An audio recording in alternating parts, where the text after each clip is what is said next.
நம்ம பேசுகிற ஒவ்வொரு வார்த்தையும் குறித்து நியாய தீர்ப்பு நாளில் என்ன செய்யணுமா? கணக்கு ஒப்புவிக்கணும். நம்ம சராசரியாக ஒரு நாளில் எத்தனை வார்த்தை பேசுகிறோம்? ஆண்களை விட பெண்கள் தான் என்ன செய்கிறோம்?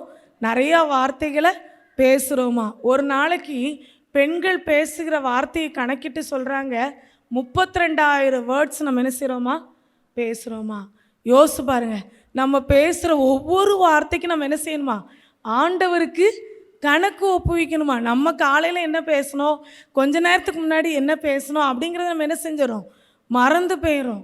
ஆனால் நம்ம பேசின வார்த்தையெல்லாம் கணக்கு ஒப்புவிக்கணும் அப்படின்னு சொன்னால் நம்ம பேசுகிற வார்த்தையெல்லாம் ஆண்டவர் என்ன செய்கிறாரு? ரெக்கார்ட் பண்ணுறாரு. நம்ம வாய்ஸ் ரெக்கார்டில் போட்டால் தான் என்ன செய்ய முடியும்? ஒரு நபர்கிட்ட என்ன பேசணுங்கிறத திருப்பி கேட்க முடியும். அதே போல் ஆண்டவர் நம்ம பேசின எல்லா வார்த்தையும் என்ன செஞ்சுருக்காரு? அவருடைய ரெக்கார்ட் புக்கில் என்ன செஞ்சிட்டாரு? எழுதிக்கிட்டே இருக்கிறாரு. மனுஷர் பேசும் வீணான வார்த்தைகளை குறித்து நியாய தீர்ப்பு நாளில் என்ன செய்ய போகிறோம்? கணக்கு ஒப்புவிக்க போகிறோம். நமக்கு அப்படிப்பட்ட ஒரு பயம் இருக்கா?